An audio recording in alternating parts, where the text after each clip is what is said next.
Shit, bigan, ano malahig man ka. Real Talk Darbs. Yo! Real Talk Darbs! Back at it again with another live. Sa lahat ng mga nanonood ngayon, I hope you guys are having a wonderful afternoon, wonderful evening, kung saan ka man ngayon nanonood sa parte ng mundo. Nasa France ka man, nasa USA ka man, nasa Pilipinas ka man, o nasa Dubai. I wanted to greet you a very good afternoon. Sa mga nanonood, RTD fam, baka naman, pa-share. Okay, thank you very much for RTD fam, always been there supporting me. And we're gonna be having a very wonderful topic na naman ngayon. Ha? Itong topic na to, for sure, marami na namang makaka-relate because most of them has this kind of question. And for sure, kahit ikaw, somehow, magkakaroon ka rin ng ganitong klaseng tanong. Wait lang, share ko lang ha. Okay guys, ano nga ba ang topic natin ngayon, Tito Darbs? What is the topic for today? Tito Darbs! Oh, bakit? Ano naman problema? Is Tito Darbs? Hindi ko po malaman kung paano ko ba maiiwasang umasa at masaktan. Grabe naman yun, maiwasan. Parang ang lalim ng Tagalog mo ngayon, Des. Darbs, huwag mo na akong pagtawanan. Paano nga ba hindi umasa at masaktan? Okay, sige na. Relax ka na lang dyan. Huwag ka mag-alala at gagawa natin ng paraan yung katanungan mo. So, ano nga ba ang tanong natin for today? Ano nga ba ang topic natin for today? Topic natin is that paano nga ba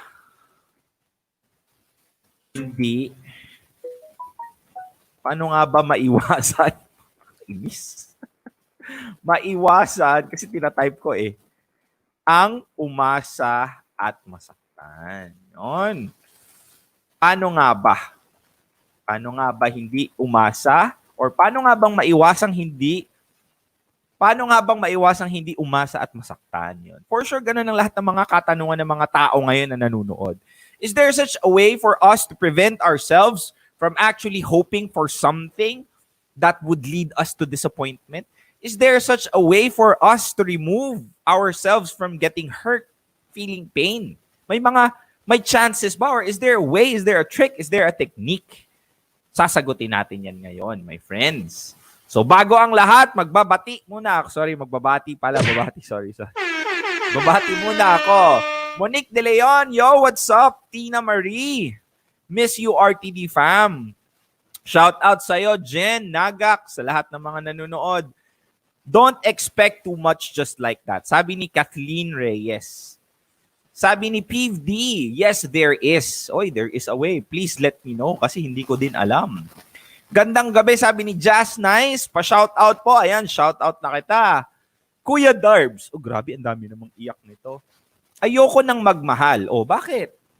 Ang sakit-sakit di ko na ata kaya yung sakit. Hanggang kailan ako aasa at maghihintay na may mapapalab pa ba ako sa kakaasa at kakaintay? Uy, grabe yan. Si Reese. Don't worry, Reese. Sasagutin natin yung katanungan mo. By the way, guys, if ever you're watching right now, I just wanted to let you know that this live is powered by NutraWay Systems. Ano yung NutraWay? These guys are actually one of the companies that I recently discovered and that I was more than happy to actually be in partner with them kasi nga naniniwala ako sa product nila. And I'm gonna be discussing one thing that is very timely sa panahon ngayon ng COVID season, na panahon ng mga virus na yan. At for sure, I will have your mind awaken into something that you did not realize before. It's about indoor pollution. Later, we'll discuss that. So shout out NutraWay Systems. Shout out to Madam Cindy for trusting me and partnering with me. Okay. Basa, road to 1K. O, sige na, palabutin po natin ng 1,000 yan. Parang awa nyo na. Sabi ni Sheen, hello po, like a less. Shout out po, Kuya Pogi. Shout out, Terry Tolentino Mata. Oy, sino to si Chacha Matao? Watching from Jensen, mabuhay ka po. Ay, taga Jensen po ako. Okay, enough of that. Let's talk about the main meat, the main reason as to why we're here. Paano nga ba maiiwasan ang umasa at masaktan? Well, the easy answer is wag kang umasa. Least expectation or less expectation para hindi ka masaktan. Para hindi ka umasa, di ba? I mean, at a specific time, basically, that's an obvious answer for the question. Pero, if it was that simple, if it was that easy, I mean, I think everybody would have had it very easy. Hindi na dapat sila maguguluhan, mahihirapan kung paano gawin or paano iwasan ang umasa at masaktan. But fact of the matter is, we are discussing this topic right now.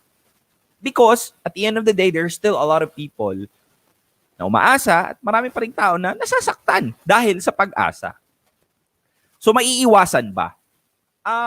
Ang pag-asa, yung umaasa ka, yes. There is a way for us para hindi ka umasa. Pero, you cannot entirely remove it. It's just like, parang kumbaga, tatawid ka sa isang palayan na nakaputi at ini-expect mo na hindi ka mapuputikan. So, there is a lot of, kumbaga, effort that comes into that, pero there's very difficult to do. So, how can you remove yourself from hoping too much? Well, ikakat natin ito dalawa ha. Paano ka hindi umasa at paano ka hindi masaktan. So pumunta muna tayo sa paano maiwasang umasa. Well, fact of the matter is, yung pag-asa kasi or yung you hoping for someone, expectation na binibigay mo sa isang tao, that is the reason kung bakit ka umaasa, and that is one of the most reason as to why it's very difficult for us to move on and push forward. Kasi umaasa ka sa mga bagay na dapat hindi mo inaasahan in the first place. What does that mean? Ibig sabihin is that, like say for example, may nag-message sa akin kanina. Sabi niya, paano bang gagawin ko kasi hindi siya nagme-message agad? Nakakainis. Diba? Kasi hindi daw nagre-reply agad yung lalaki na gusto niya. So naiinis siya. So nireplyan ko siya, well, it's because you're entitled. Entitled in a sense that the reason why we get hurt in the first place, kasi kagagawan din natin in the very first, in the very first place because bakit mo kasi inaasahan na magre-reply agad-agad sa'yo yung tao? I mean, everybody has their own life to live. And you feel entitled just cause you were just trying to have a conversation previously and that you are feeling entitled right now for that this person should always be nandyan palagi sa'yo and your attention? Of course not. That's wrong. That is something that you guys are not supposed to be thinking.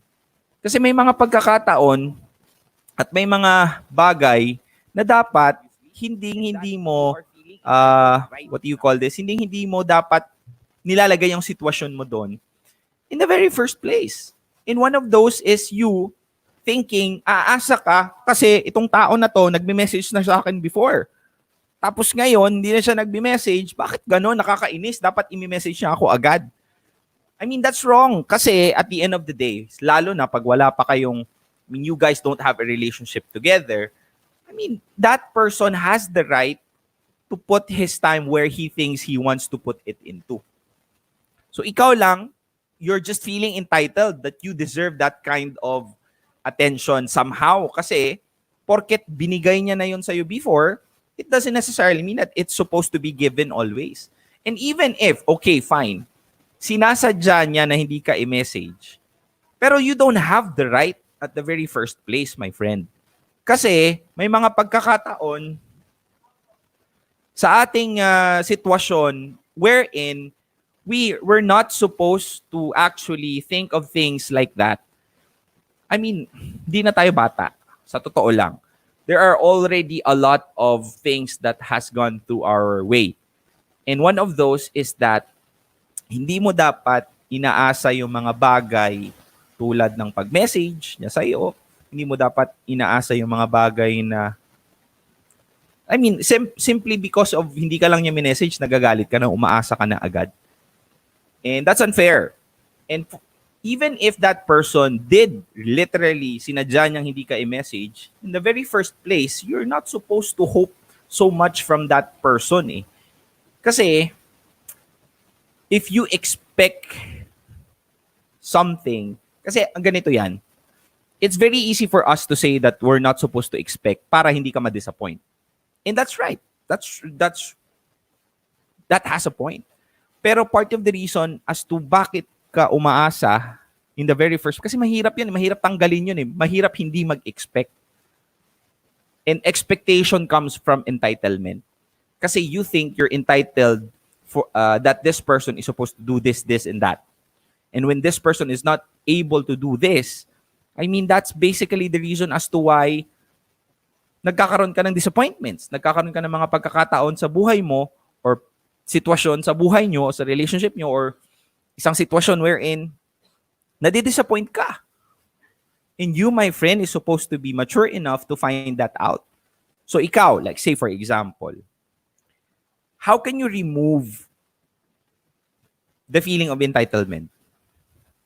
By actually basing it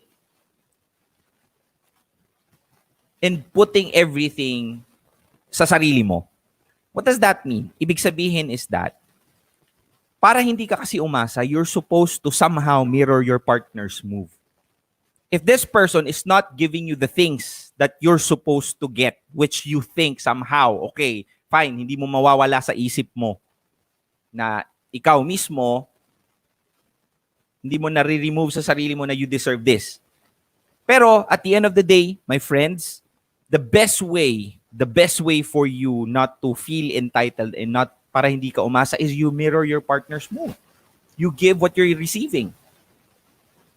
I mean, talagang real talk yun. Anong sabi ni, I'm expect too much daw. Okay, sige. Huwag ka kasing mag-expect too much.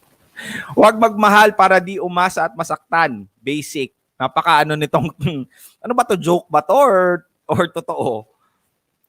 I mean, come on. Doesn't necessarily mean that if you get hurt in love, it doesn't necessarily mean that you're eventually gonna get hurt always. Hindi ibig sabihin nun. Bitter sa pagmamahal eh. I think you're just joking, I know. Pero jokes are half meant. And if ever there are people who's thinking like it's like this, I mean, come on. That's not basically the solution. Most of the time kasi, the problem of our topic is not outside, it's within us. Hindi pwedeng inaasa natin yung palagi yung solusyon sa iba. At the end of the day, para hindi ka umasa at para hindi ka masaktan, sa sarili ka muna mo magsimula at mag-umpisa. So, punta tayo sa paano hindi masaktan. Posible bang hindi masaktan?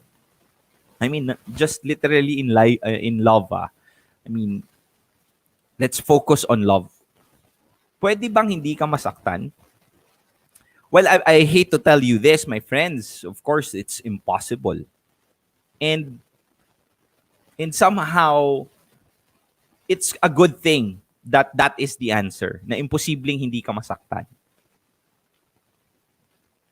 Why? Because, first off,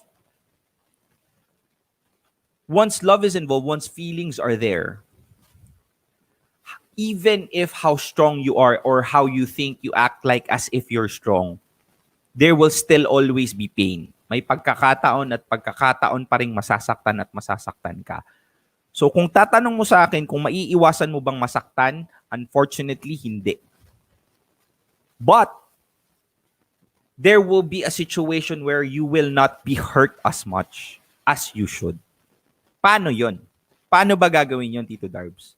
Let's put this in a position wherein paano ba hindi masaktan? Again, let's answer that question already. Imposibleng hindi ka masaktan because you will always get hurt at the end of the day. You will always have that kind of feeling sa sarili mo na masasaktan at masasaktan ka talaga. Pero, there will be ways for you not to get hurt as much as you should. So, paano yon? Paano natin gagawin yon? First off is your perception with pain. Ano ba yung perception mo with pain? Most of us kasi, we feel as if pain is not good. You're not supposed to think that pain is not good. Pain may be uncomfortable, pero it's not all that bad.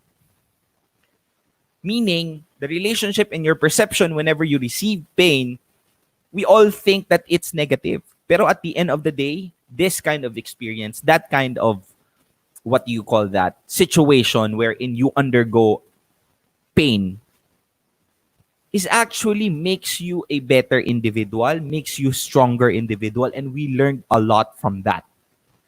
Totoo yun. And somehow, it changes our lives. Pero, not always that it changes our lives for the better. There are people that when they experience pain, it changes their life for the worse. At the end of the day, it depends on you, on how you perceive it. How are you gonna be able to see pain? Do you think that this is something that destructs you as an individual, or this is something that is prerequisite for you to grow? Diba? There was one specific analogy, the cocoon, the caterpillar. So, nagtumigas na siya, di ba? So, there was one specific boy who saw this caterpillar trying to go out of its shell. Kasi, nagme-metamorphosis na siya, lalabas na siya. And then this boy saw that this caterpillar is struggling. So what the boy did is, ni-remove niya yung shell para makalabas ng mabilis yung caterpillar. You know what happened? The caterpillar was actually able to go out easily without the struggle. Pero you know what happened? That caterpillar was not able to fly for the rest of its life. Kasi the process wherein you're supposed to break out on your own doon sa shell mo. Because that shell will be giving you the fluid that you need to grow your wings. In that specific instance, though it might be painful, but it was prerequisite for all caterpillars to become butterflies. For them to evolve. Kailangan nila nung ganong klaseng struggle. But the boy took that away from the caterpillar. And now, without that process, that caterpillar will now be forever be an invalidated butterfly. Hindi na siya pwedeng kumbaga mag-fly. So lesson learned.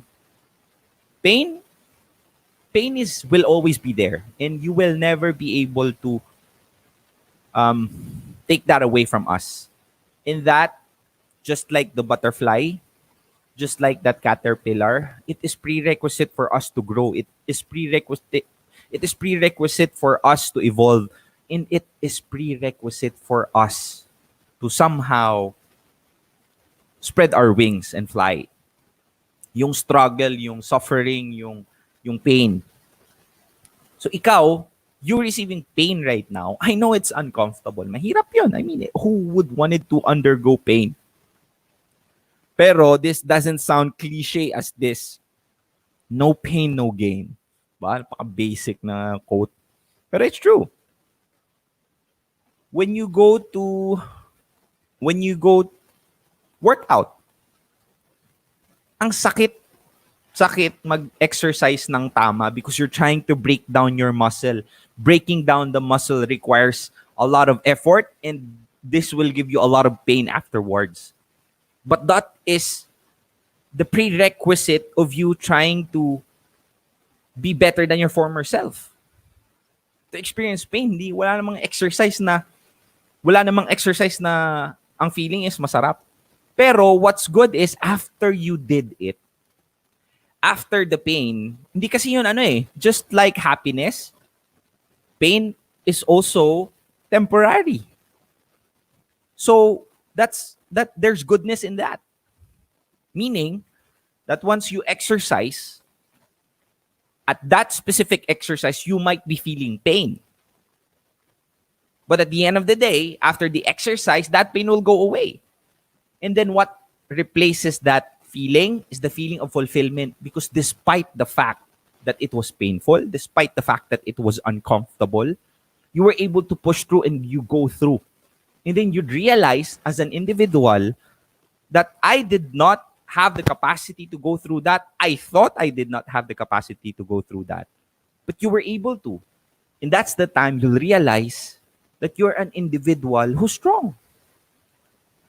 Diba? There will be coming a specific time in your life wherein you reminisce all the struggles that you had when you were young. You reminisce all the struggles and pains and sufferings that you have undergone. And then you're gonna tell yourself, grabe, nakaya kong lahat yun. Real talk yun. For sure. I think everybody of us was able to experience that at least once in their life. So my friends, why am I telling you this? I'm telling you this because I wanted you to change your relationship in your perception when it comes to pain. Kasi may mga pagkakataon sa buhay na kailangan mong masaktan, kailangan mong madapa, kailangan mong matalo. Because that itself, those experiences, will eventually become building blocks for you to reach higher levels in your life. It's just a matter of perceiving it. It's just a matter of how you view things. Kasi if you feel pain, though it already has a negative effect emotionally, and once you accept it as if it's also negative, the effect will be doubled. But if your perception, your understanding of pain is that this might bring me discomfort, this might bring me a little bit of suffering, or suffering itself, fine. But at the end of the day, you know that somehow, once you go past through that, you will be able to become a better individual, stronger than who you were before the pain. Dami kong sinabi, pero palakpakan na naman. Normal lang bang masaktan in every end of relationship? Hindi ba nagmamahal kapag ganun ang na-feel mo? Hindi na ba nagmahal? Hana, not necessarily. Tulad nga ng sinabi ko, di ba? For sure, hindi mo masasabing hindi ka nasaktan. It's just that you were not hurt as much as you should. So, there's two things. Maybe because, tulad ng sinabi mo, baka hindi ka talaga masyadong nagmahal. Or maybe because you were able to taper yourself out, you know that somehow at the end of the day, despite of the pain and stuff, alam mo yun, you accepted that fact. The reason why pain is further painful is because of the denial. Mas masakit kung mas lalo mong hindi matanggap. In other people, when breakup happens, may iba na hindi matanggap yung pagkawala ng isang tao or the end of the relationship. And then the other person was already expecting it because that person saw it a mile away. So when it happened, okay lang. I mean, I was expecting it anyway. Pero yung taong did not have the acceptance at that specific time, mas masakit talaga yung breakup sa kanila. So yun. Though many times nasaktan, it never stopped me from loving and being loved. That's good. Continue to love and continue to think and somehow continue to think that it's still worth it to be with someone. Ganon. Tama ba siya? Okay, Antak. Okay na okay ang name mo, ah. O, sayo ka muna. Picture ni ano. Diba? Sayahin natin. Now I'm suffering depression dahil sobrang pagmamahal. Ano ba dapat ang sundin ko? Ang utak ko na feeling kong umaasa na magiging maayos pa para magstay, or yung puso kong nasasaktan na at suko na? Depende yon. May mga hints yon. If ever you wanted to still pursue the relationship or not. Maraming mga bagay. Kaya, so if you want, you're supposed to somehow have the self-awareness enough to know and self-worth enough to know what to decide. Kasi yung self-worth and self-awareness mo will be able to help you decide in this situation. Ganon. Shout out daw from Cagayan de Oro. So sabi ni Romaline, pag chinat ka, chat back, Pag tinawagan ka, answer the call. But don't demand or expect kung ano ang kailangan. Ganon din siya sa'yo. Huwag mong hanapin ang ugali mo sa iba. Oh, exactly. Ganon kasi yon. Kasi, ito isa din sa mga dahilan as to why we end up having too much expectation to others is because we ourselves are willing to give it all. And that when someone does not give it back to us, we feel disappointed. Ganon yun.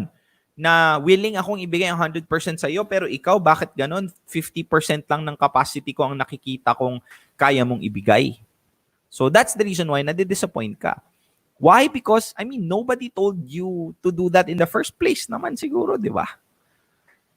Specifically doon sa bagong relationship pa or yung sa mga sumisibol pa lang na relationship. Nobody is telling you to do that, my friends. So ikaw mismo bilang isang tao, you're supposed to know your boundaries and do not feel entitled. Okay? Cool? Ito my friends, this is really actually not about love somehow, pero it's about us, our lives, sa buhay natin, lalo na ngayong COVID season. And this is the reason why I partnered with NutraWay System because this video that I'm gonna be showing you, somehow it really made me realize a lot of things about indoor pollution, about how we're supposed to take care of the air we breathe inside. Kasi ako mismo, medyo later natin i-discuss kung how are we gonna be able to yung pain natin, mindset about pain, how to remove that or how to somehow change that or tweak it so that it will work with our favor, not against us. It will work with us and not against us. And I'm gonna discuss that after these few messages. Pero itong video na ipapakita ko po sa inyo, I wanted to share this because this made me realize a lot of things, lalo na po doon sa indoor pollution. Indoor pollution, sometimes, and most of the time, nakakalimutan natin na we're supposed to also take care of the air inside our houses. And I myself, Real Talk Darbs, who's speaking in front of you right now, I have breathing problem kasi palaging yung ilong ko palaging barado. And it has always been like this. And somehow, I was able to find a solution. And this could also help you, your kids, or maybe you yourself or your parents. So I want to show this one specific video. And then I'm going to be discussing things to you later. Okay? Check this out. In 160 seconds, you will decide how this story ends. This is a story about us, the indoor generation. A generation that spends 90% of its life indoors. It all started the day we left nature behind. We filled our homes with lovely things and all the stuff we wanted. Our homes became places you would never want to leave. Artificial light replaced daylight, and we built our houses so that nothing could escape. We cooked and showered, breathed and played, slept and sweated. But we had closed ourselves in to a point where nothing could get out.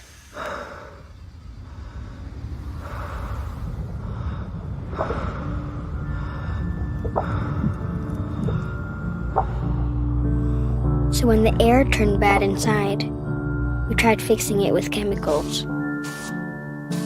And we put in little artificial suns everywhere to make the darkness bearable. That's when things started to happen. Hard to notice in the beginning.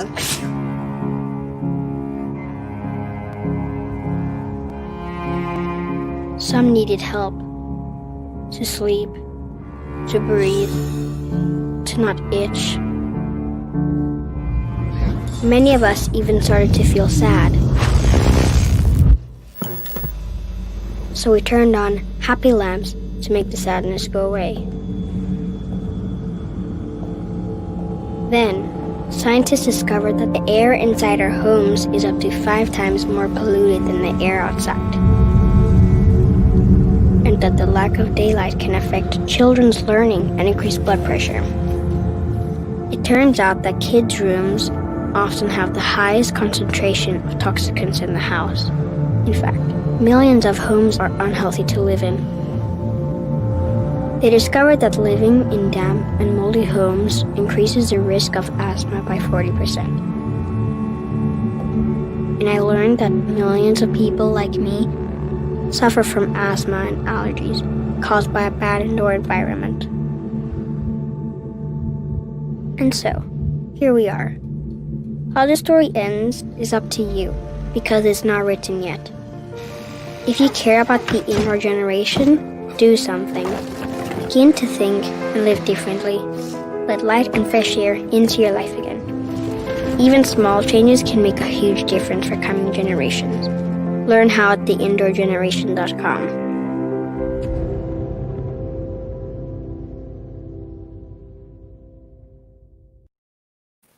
Yon! I hope you guys were able to see that entire video. That was something that I was been thinking of a lot of times because air pollution somehow inside our home is very evident. And lalo na sa panahon ngayon, there's also an extra way for us to be careful kasi you know that somehow coronavirus can suspend in the air for quite some time. So I wanted to show you this one specific product that I myself is using. So gusto kong i-share sa inyo kasi after I used this, this was able to help me with my breathing problem kasi it purified the air. Yan, nakikita nyo ngayon. This is the only 10-level filtration system in the world. It can, remove dust, dead skin. That's the first level. Also, yung mga gas, mga pesticide, and household chemicals, nawawala din yon. And somehow, yung bacteria, viruses, and mold and fungi is also being removed. I'm telling you, this is something that we tend to forget and we tend to disregard. Pero it made me realize a lot of things. Yung mga bagay na sa tingin natin hindi importante, napaka-importante pala talaga. So nakikita nyo, this is the only 10-level filtration system in the world. It's a Carico brand air purifying system. So I wanted to share it to you because this might help you. This might help your condition or this might also help your community kasi pwede mo siyang ilagay sa community mo.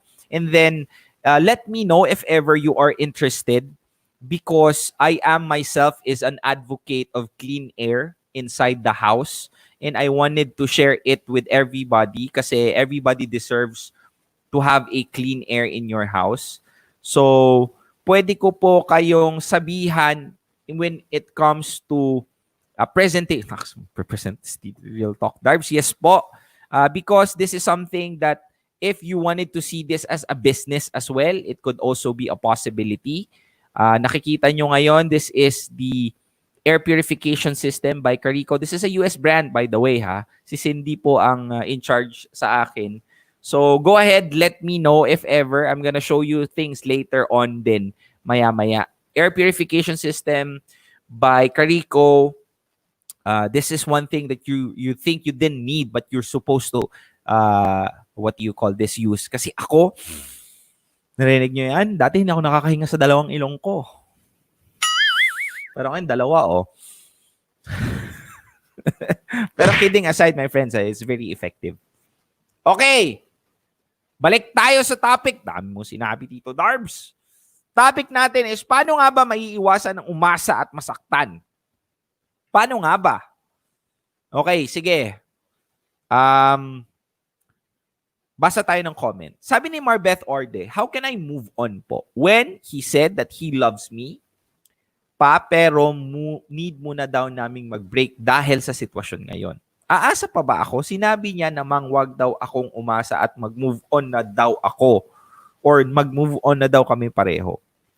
Ang babaw ng reason niya para makipaghiwalay siya sa akin ng ganun-ganun na lang. Hope you can advise me, Kuya Darbs. Maribeth, good at nag-message ka at i-real talk kita sa ganitong klaseng sitwasyon. First off, I think that this person is just trying to find an excuse for you guys not to be together again. Kasi, kung sa tingin mong gaano kababaw yung dahilan naghiwalay kayo, ibig sabihin nun is that this person doesn't want to be with you anymore. Second is that I don't think that you're supposed to be asking kung mahal ka pa ba niya. Kasi kung mahal ka pa ba niya, or kung mahal ka pa niya, you'll not end up in this situation, di ba? So again, my friend, most of the time, and I don't blame you if ever you fail to see the obvious. Kasi when we are in that situation, medyo mahirap talagang makita. Pero ito aasa ka pa ba? Of course, you should not. At the end of the day, this person already told you that he wants to end it. He might have his reason. I don't know what it is. Depends on you if you want to find out. If I were in your situation, I would not. It is already enough for this person to tell me that he doesn't want to continue the relationship that we have.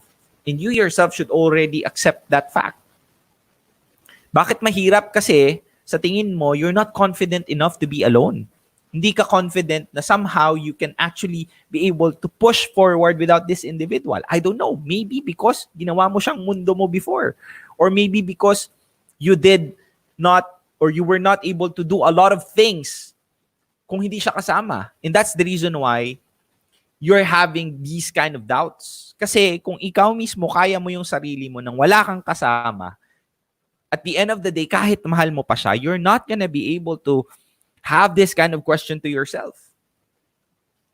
So, Maribeth, okay, aasa ka pa ba? Please, wag na.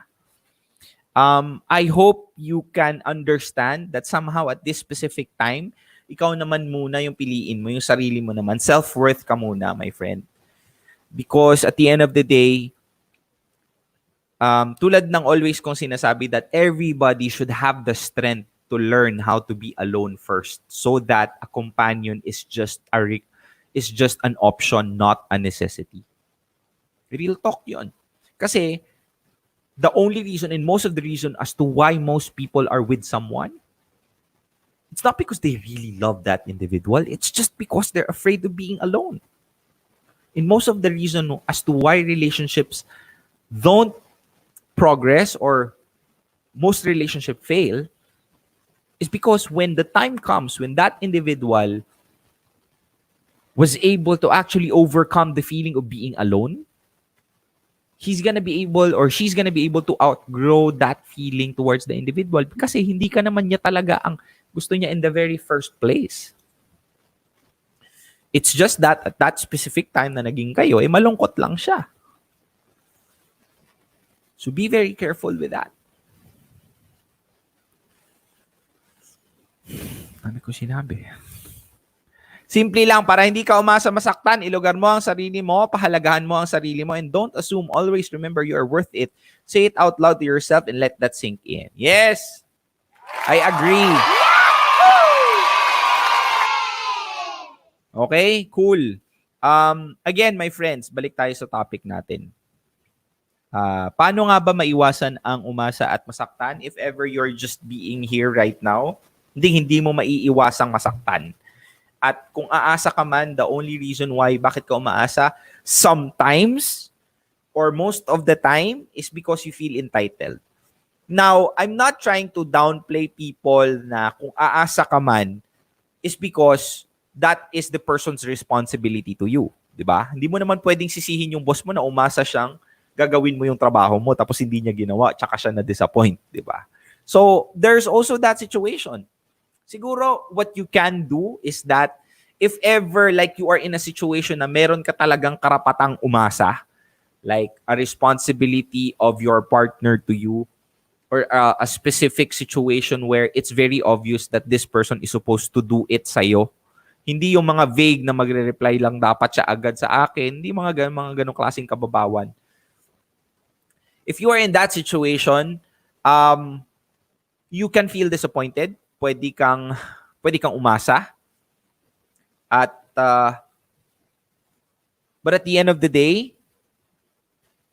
it's no use for you to blame or to put your effort into the negativity of blaming someone kasi hindi niya ginawa or putting yourself in a position na blaming yourself as well kung bakit ka umasa.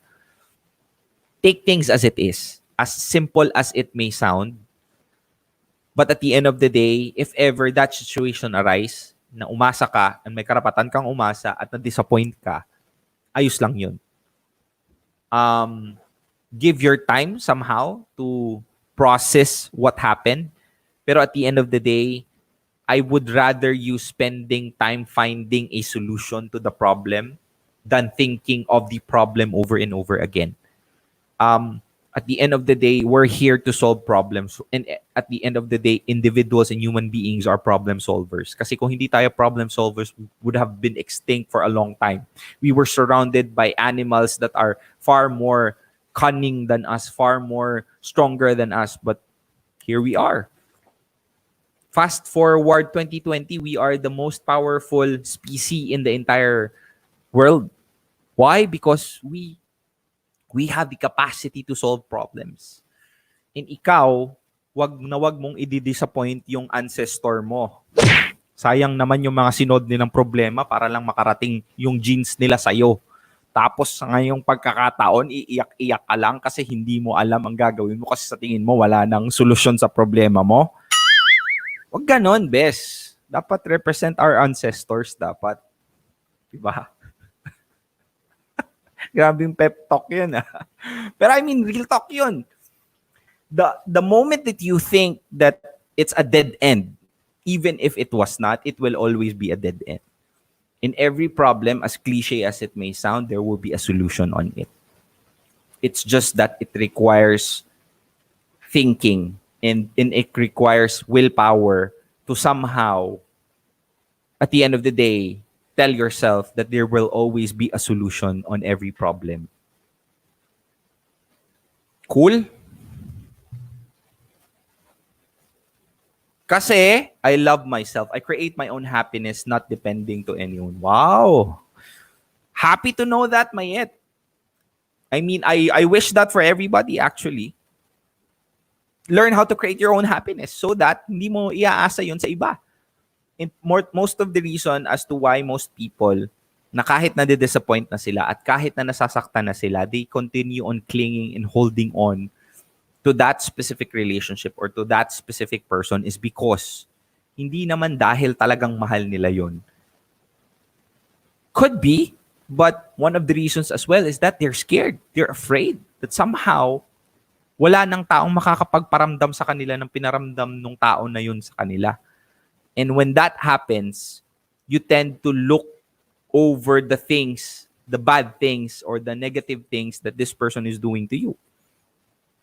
So, learn how to create your own happiness. Learn how to generate your own happiness. And learn how to find your self-worth at the end of the day. Kasi, you have to learn how to be alone first. And you cannot give what you don't have. Okay, sabi ni Siron Amir. Ano pangalan niya? Sironi? Siron. I have been in a 6-year abusive and toxic relationship. Wow. Abusive and toxic. Tinapos ko ang relationship almost 8 months ago. I feel the pain nung nasa loob pa ako ng relationship. Pero naghiwalay kami, yung pain hindi na ganun kalalim. Just wondering, bakit di na ganun kalalim yung pain? And I felt that moment na umalis ako sa relationship, pinili ko na ang sarili ko. Just wondering, bakit hindi na ganun kalalim ang pain? Because you remove the pain from your life in the first place. Diba? It's just like yung parang may cigarette bud ka. Diba? Tapos nilalagay mo dito. So masakit siya, di ba? I mean, habang nasusunog yung balat mo. Pero pag nilagay mo yung source ng pain sa balat mo, I mean, that's the reason why it will hurt us less. Of course, there will be scars, pero it will not be painful. And same as true with you. Because you remove the person, the individual who's being the source of your pain in the very first place. So that's the reason why it's not painful as much as it should be. Hindi madaling umasa. Hindi naman madali na wag kang umasa o hindi ka aasa, lalo na kung may nararamdaman ka. Pero kung alam mo ang lugar mo sa isang tao, alam mo dapat kung aasa ka o hindi. Learn to love yourself before loving other people. Always know your worth and value. Alam nyo guys, gusto kong magpasalamat at natutuwa ako kasi parang nai-instill ko talaga yung value na tinuturo ko at sinasabi ko since day one that self-worth, self-love, you cannot give what you don't have. And I can always almost see in every comment na ganun na yung sinasabi. And I can really notice the difference from 2 years ago when I was just doing this my own to now. I can really see that somehow natatatak na sa isip ng mga tao that self-worth is a priority. It's not because you're selfish. And if it was because it is because you're selfish, it doesn't matter because you cannot give what you don't have. Selfish to be selfless. Because you cannot sustain on giving if you don't have something to give. You might be able to give something now kahit na wala ka, pero you're not gonna be able to sustain that. Selfish so that you can be selfless. You cannot give what you don't have. So you're supposed to have something. You're supposed to have self-love. You're supposed to have self-worth. You're supposed to have something inside of you that you can share. Kasi hindi ka pwedeng mag-share kung wala kang isi-share. Okay? Kuya Darb, hingi naman ng advice. Paano kung kasalanan ko lahat kung bakit kami naghiwalay? Okay, sige, ganito. Magbibigay ako ng chance. I will put an invite link sa taas. Call me if you want, please. Kasi I want to listen to your advice. Want to call, click the link here. Okay, yan. And guys, nilagay ko na yung link ng StreamYard, paunahan na lang. I will be having 2 callers. I-side view nyo, make sure i-side view nyo po, walang electric fan sa likod nyo at naka-headset kayo para naman somehow maayos yung pag-uusap natin. Kung gusto niyo ng advice live, please go ahead, call me right now. I'll be more than happy to answer it. 2 lang sasagutin ko ngayon. Nandiyan na po yung link sa taas. Nandiyan na ba? I think so. Kuya Darb, hingi naman ako ng advice. Paano kung kasalanan ko lahat at bakit kami naghiwalay? Paano ko maiaalis yung guilt ko sa sarili ko? Kasi umaasa pa rin ako na magkabalikan kami pero ayaw na niya. Dahil doon, hindi ko matahimik. Alam kong kasalanan ko ang lahat. Di ako makabawi, hindi ko matanggap na wala akong second chance para maitama ko lahat ng pagkakamali ko. Paano ko maiaalis ito, Kuya Darbs? Meron akong magandang kasagutan sa katanungan mo na yan, Ronald. Ronald, if you already have admit that it was your mistake, that's good because you took accountability. But taking accountability is not just accepting the mistake, but also accepting the consequences of your mistake. At the end of the day, it was your fault. And there was a cause to what you just did. And if there was an effect to what you did. And the reason why there was an effect, kasi ikaw mismo yung dahilan. You were the cause of it all. So you accepting the responsibility is not just admitting it, but you are supposed to be man enough to accept the fact of the consequences. Should that stop you from trying to get back to her? Of course. Pero do not have the audacity to think of yourself that you deserve forgiveness. Kasi depende na sa kanya yun. And it will do you favor and it will do the person that you hurt a favor. Kasi you both would be stop wasting time if ever. Ronald, kung sakaling inaamin mo na kasalanan mo, that's good. Happy for you, brother. Pero hindi kasi enough na inaamin mo lang. Hindi enough na alam to ha. Knowledge is not power. Executing the knowledge is where the power lies. So knowing is not enough. Executing on it is what makes the difference. So ikaw knowing and admitting that it was your mistake is never enough. You having the balls to accept the fact that there's consequences that are irreversible for what you did, that is one of the things that you're supposed to accept yourself. So kung hindi ka na niya bigyan ng second chance, brother, kailangan mong tanggapin yun. Because you made the mistake. And that should serve as a hard lesson for you, not to do the mistake that you did. And that's because life teach us lessons most of the time the hard way. So, in short, accept the fact that there will always be a chance that hindi na talaga kayo magkakabalikan dahil sa pagkakamali mo. Ganun talaga yun. That's how things are. Either you sulk on that or you have the balls to accept it as a man. Alam nyo ba that Japanese before, to protect their honor, they would really willing to die for their honor. I mean, that kind of nobility as a samurai. They're willing to cut themselves open and kill themselves in front of everyone because for them to protect their honor. And that's one of the things that everybody should learn. Not to kill ourselves, but to accept the responsibility.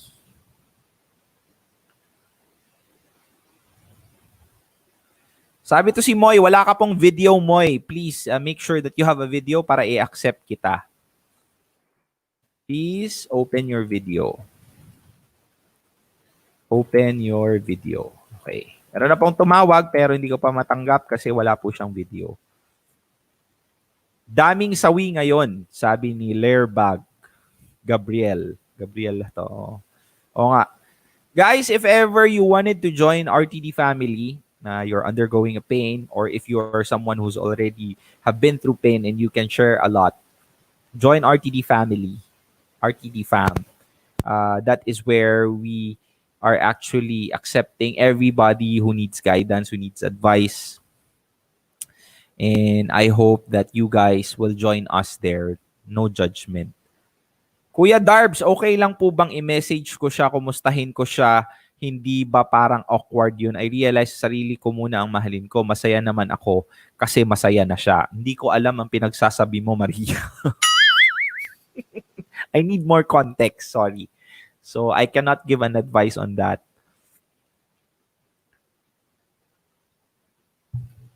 Pwede daw voice lang daw. Sorry, I can't. I'll give chance to others who's willing to show their faces. Kuya Darbs, alam mo po, I just want to talk to you mabilis lang. Naka-move on because of the world, self-worth and acceptance. Di na po masakit. 15 years of relationship. Good for you. Happy for that. Okay. Again, Kuya, paano sumali sa RTD Fam? Just go ahead, search it on your YouTube or in your Facebook, RTD Fam. I-search nyo lang. Kasi napakadali lang po.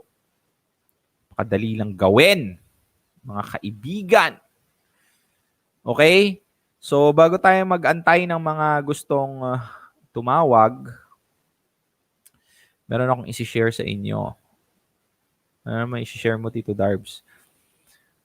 Ito ang aking kaibigan at isang estudyante dati. Napaka-swerte ko at nakilala ko ang taong ito because she was able to give me an opportunity to learn about this new air purifying system. Actually, really, my breathing change. Sa totoo lang, nag-iba yung breathing ko. Yung air pollution inside the house, lalo na pag naka-AC kayo, talagang nawala. So, Cindy, she's from USA. Rags to riches din po ito siya. She can help you if ever introduce a lot of things about doon nga sa NutraWay na air purification system. Kasi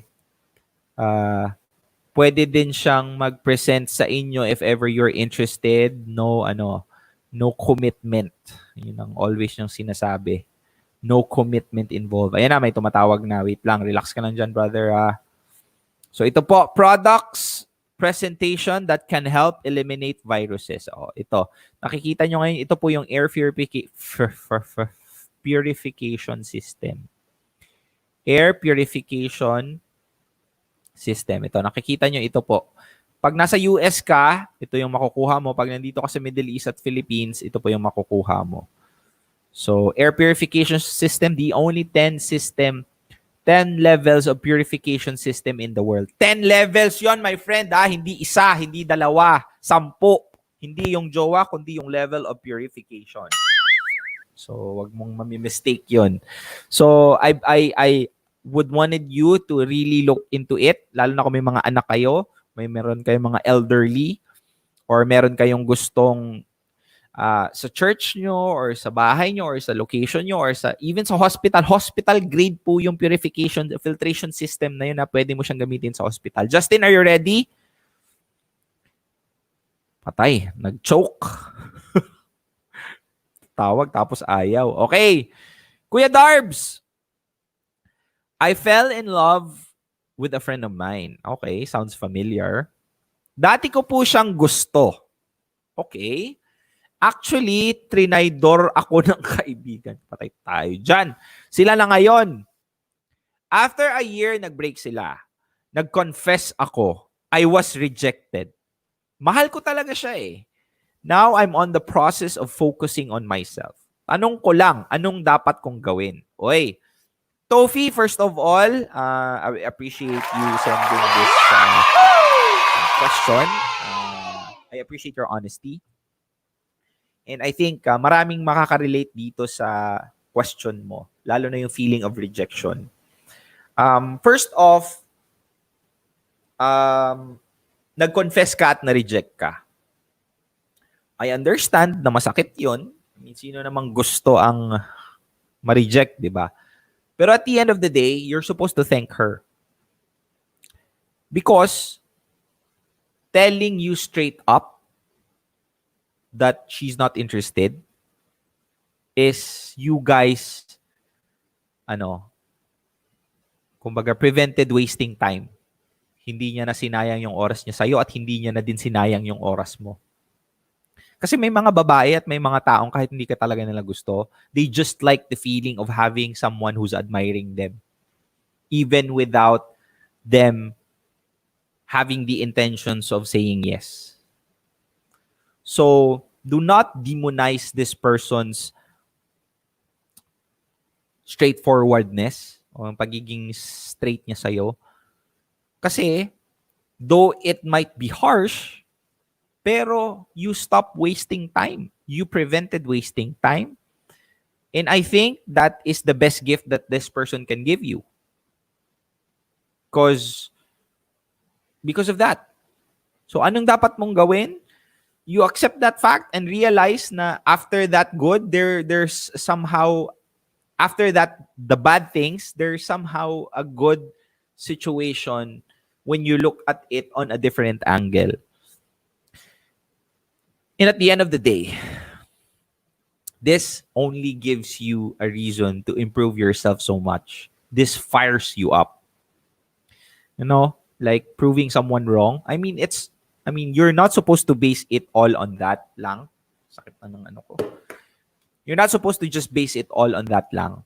Pero, that's nice for you to have that kind of fire, that fuel, for you to somehow understand that you can improve yourself so much that one day this person might be coming back to you and tell you that, hey, what's up? And at that specific time, do not be stupid enough to fall into a trap and going back to them. But alam mo yun, that is the cherry on top. Tsaka ito kasi most of us are too obsessed into finding the right one. We're too obsessed and we wanted to be with the right one and find them and look for them. Pero what happens is that we focus our energy into the finding part, which is wrong. Kasi pag nahanap mo na yung taong gusto mo, nahanap mo na yung taong pinakamamahal mo sa tingin mong bagay para sa'yo at yung taong pumasa sa standard mo, ang tanong, magugustuhan ka ba niya? And most probably, no. Why? Because instead of you focusing yourself into the finding, instead of you focusing on yourself, you focus your energy into the finding part. But instead, you're supposed to focus it into developing yourself. Do not find the right one. Be the right person for someone. Attract the right individual. Do not find them. It's nice to be in a position to choose than to be in a position to be chosen from. To be an option from. Diba? Ang sarap ng ganong klaseng pakiramdam. Kaya hindi ka dapat nagiging masaya kasi mas pinili ka kaysa sa ganito, sa ganyan. If you have self-worth enough, you'd realize na may option pa palang iba. in that itself is not a flattering thing. Dapat hindi ka nagsasaya kasi pinili ka, kasi that itself is an insult. Kasi dapat there's no option. You're supposed to be the only answer. Pero unfortunately, most people don't have that self-worth enough. Again, my friends, do not mistake self-worth from entitlement. Ha? There's a fine line, and most people would think that self-worth is thinking that dapat ako lang ang mamahalin mo. Self-worth, ganito ang difference between self-worth and entitlement. Entitlement is when you saw a long line and then you go in front and tell the first person, I'm supposed to be there. That's entitlement. Self-worth is that pumila ka sa linya, you're about to be finish the line, you're about to finish the line, and then may isang sumingit. Self-worth is telling them that this is my right to be in this line and you don't have the right to cut me off because I waited.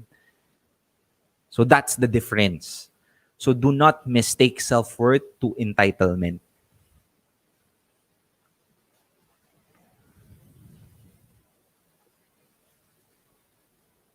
Fatima, exactly, Kuya Darbs. There are a lot of people who keep on finding the right one, which is impossible. Only God is the only one who can give what's the best for you. It's worth the wait. Pwede ba ako mag-comment dun sa sinabi niya? Na hindi ako mababash. Ito real talk to God give us guidance. He can give us the map or He can give us the hint. But if you do not put yourself in your feet to work, you're not gonna go to the place where you're supposed to be. It means that you're not hindi mo dapat inaasa na dadalhin kanya sa tamang tao. He might be able to give you the hints. He might be able to give you the instances, the experiences for you to attract the right one. Pero never comfort yourself into telling that somehow at the end of the day, responsibilidad lang ng Diyos na dalhin ka niya sa tamang tao. Kasi that's wrong. It's both ways. Ikaw, do not somehow put yourself in a position to appease yourself kasi dahil ganitong gagawin niya, then I'm not gonna work on myself. Eventually, you're gonna be far off reaching the right person for you because umasa ka. It's good and it's nice to know that someone is there guiding us, and I love that fact. Pero may responsibilidad din tayong dapat gawin sa sarili natin. We have to walk the talk. And tayo, we have that responsibility to be in that specific situation, my friends. So I hope that gives you guys a broader perspective. Kasi most of us actually just find comfort that ang Diyos ay nandyan para sa atin, which He will always be, I know. Pero, I mean, that's not right na iasa natin lahat sa Kanya na mag-aantay na lang tayong kung ano yung darating sa atin just cause of the promise that He's gonna be there for us anyway. And even if it was the case, do you think it's the right thing to do? That this person, this almighty entity and individual, yung Diyos, is there for us. Don't you think na parang we're trying to take too much? Kumbaga, binibigyan ka na nga ng pagkain, isusubo na nga sa'yo, parang aasa ka pa, nakukunan ka pa niya ng tubig. You know what I'm saying? So, it's just a sign of respect na lang sana. Ganon.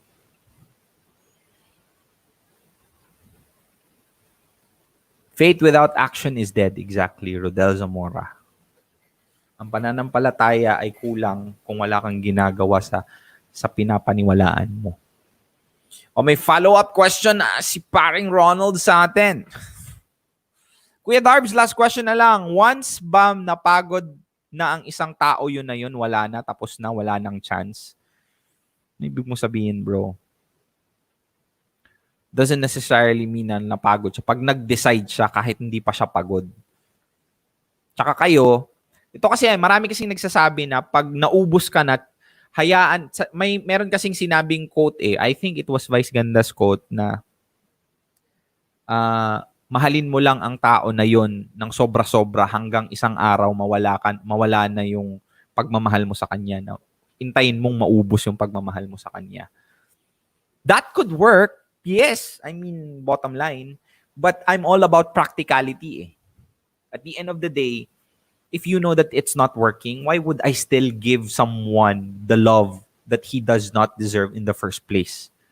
Diba? I'd rather spend it on myself. I'd rather love myself more than the love that I know that when I give this person, he's gonna throw it anyway. Hihintayin ko pa bang maubos ako bago ko ma-realize na wala na pala akong pagmamahal? Tsaka ako magsisimula. I'd rather be having the strength to have the self-awareness to know that if it's not possible to pursue someone because there's no chance, by all means, I'd rather take that than just blindly giving love until mapagod ako. I'd rather give that love to myself instead of that person. Kasi at the end of the day, the only reason why you keep choosing and chasing for someone who doesn't love you is because you don't love yourself enough in the first place. So I wish everybody to love yourself. I wish everyone to stop pursuing someone who doesn't deserve your time, your effort, your energy, and your attention. And have the self-worth enough to walk away sa mga taong hindi ka deserve. And the only reason how you're gonna be able to be aware of that is if you have self-worth and self-love. Yun po. Dami kong sinabi. Pero real talk yun, my friends, ha? That is from the bottom of my heart. Yun ang gusto kong sabihin sa inyo. And I hope that you guys were able to take something out of this live. I hope that you guys were able to take off. Again, my friends, this live is powered by NutraWay Systems. Air purification system is something that you need in this specific time. It removes viruses in the air din. So, again, I'm gonna plug this one out before I say goodbye. Before I say goodbye sa inyong mga kaibigan ko, that we deserve to know that we deserve an air inside our home na clean. Yan. Air purification system by NutraWay Systems. This is the only 10-level filtration system in the world. Tell me kung gusto nyo pong malaman if you wanna find out more about this product. Kasi ako mismo I'm not gonna promote this just because somebody's paying me. I promote this because I have it with me right now. Gusto nyo makita? Sige, wait lang. Gusto nyo makita? Kaya binibs mo lang ako, Darbs. Wait lang.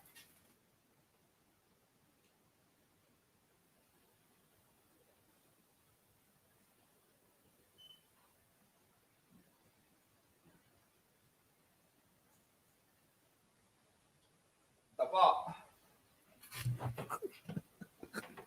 Hirap. Ayan. Meron po ako sa bahay ko. At this actually changed the way how I breathe. Carico purification system. Ang ganda, I swear. I have never breathed. Tsaka hindi ako nakatulog ng ganun klaseng tulog nung dinala ko to sa bahay. So, shout out to Cindy. Hirapan ko yung sarili ko. So again, my friends, kung gusto nyo po ang malaman yung how to have this, just go ahead PM me kasi this is something that you're supposed to have. Cool. Real talk na ba ako? My friends, again, I wanted to tell everybody. Ito real talk ko to sa inyo. Sana ngayong Pasko ay My friend, ito real talk. If ever you are in a situation na nasasaktan ka at nasa sitwasyon na umaasa ka, I wanted you to understand that do not rush yourself to be an individual who doesn't feel pain, who will expect less. Kasi everybody of us should go to a process. Do not compare your chapter 1 to someone's chapter 10. Hindi ibig sabihin na dahil si Real Talk Darbs is able to say these things, dapat ganun ka na din. At the end of the day, I have undergone a lot of pain and suffering for me to realize this. Lahat po ng sinasabi ko sa inyo, hindi po yun just for the sake of saying, because I practice that. And you can see how I speak it because I know at the end of the day, this is what I believe. Nakikita nyo sa conviction ng sinasabi ko because yun ang ginagawa ko and that's what I believe and that's what I practice. Do not demonize pain. It's a prerequisite in life. And that is somehow the reason as to why you're gonna become a far better individual if you are able to accept pain, feel it, overcome it, and learn from it. Kasi may mga pagkakataon sa buhay ng tao na masasaktan at masasaktan ka talaga. And do not hope for something that is impossible to happen, which is for you not to feel pain. You're eventually gonna feel it. It's just a process and a matter of how you're gonna turn bad things into good. Kasi kung hindi dahil sa lahat ng sakit na naramdaman ko dati, hindi dahil sa lahat ng experience na naramdaman at napagdaanan ko dati, hindi dahil doon sa mga taong nagbigay sa akin ng pasakit, I am not gonna be able to be here in front of you right now telling you all of these things. It's because I am an individual who has been through a lot of pain, pero eventually become a better individual because of it. So, do not demonize pain. It's your friend. It's just a matter of how you put your relationship with them. Okay, guys, again, maraming salamat po sa pagsama. RTD Vlogging Academy, I wish you guys will be, if you're interested in wanted to learn how to vlog, kasi RTD Vlogging Academy is something that I'm very proud of somehow kasi ito yung mga bagay na isa sa mga bagay na napaka-proud ako. If you wanna enroll, go ahead and message me kasi i-PM mo lang ako, my friend. I will be more than happy to assist you. The first class is gonna be happening on, kailan ba mag-first class? This Saturday na po. Magsa-start na po ang Real Talk Darbs Vlogging Academy. Wait, hinahanap kasi yung poster eh. Ayan. Okay. Wait ka lang dyan, bes, ha? So ito, RTD Vlogging Academy. If you wanna enroll, please, por favor, mag-enroll ka na. Yan. Yan na ba yun? Yan, RTD Vlogging Academy. Be mentored by a vlogger that is an award-winning one. Award-winning vlogger. Yes, third batch na po. This is beyond vlogging. This is not all about vlogging. This is about you living a life in your own terms by utilizing the internet through content creation, be it in your business, be it in your personal life or your passion or something that you really wanted to do. Creating content in the internet is the future, and I'm going to be teaching you how to utilize it. So, RTD Vlogging Academy is going to be there for third batch on Saturday. How to enroll, PM me, or I'm going to send you a link. Okay? Hindi mo sinabi, Darbs. Maraming salamat po sa nag-support, RTD Fam. RTD Fam, palaging napakamahal na mahal ko ang grupo na yan, RTD Family. This has already been a family. I'm very happy that these guys, yung mga members ng family na to, has been always very active supporting me. And kayo po na kailangan din ng suporta, kayo po na nangangailangan din ng pamilya or kausap sa mga panahon ngayon na medyo nahihirapan kayong mag-open up sa mga relatives nyo or sa mga kasama nyo sa buhay, most of the time, these people are the ones who can literally help you. And I wish everybody you join us because you will be happy to be with us. RTD fam, thank you very much. And guys, salamat. Grabe. Nag-overtime tayo ngayon pero maraming salamat po. Thank you very much, my friends. And please, ako may live pala ako mamaya. Anong oras? 8, 9, 10, 11. 8:30. 8, 9, 10, 11. 12:30 dyan sa Pilipinas. Guest ako. Mga doktor po ang mga guest namin. And pag-uusapan namin ang mental health. Dito po sa Kalayaan page, i-share ko po mamaya yon. So kung nabitin kayo, you can go ahead, watch me there. Magbibigay po ako ng advice. Ako po yung part na emotional, yung sa advice, sa puso. Yan, mga kasama ko, mga psychologist, mga doktor. So go ahead, join me there later. Thank you very much sa lahat ng mga nanonood. Thank you. I'll see you again. Tomorrow, may live po ako. Thank you very much. This has been Real Talk Darbs, giving you real thoughts through real talk. Maraming salamat po sa mga sumubaybay. And I'll see you again tomorrow. Okay? Yalla, bye! Oh shit, bigan, ano malahig man ka. Real Talk Darbs.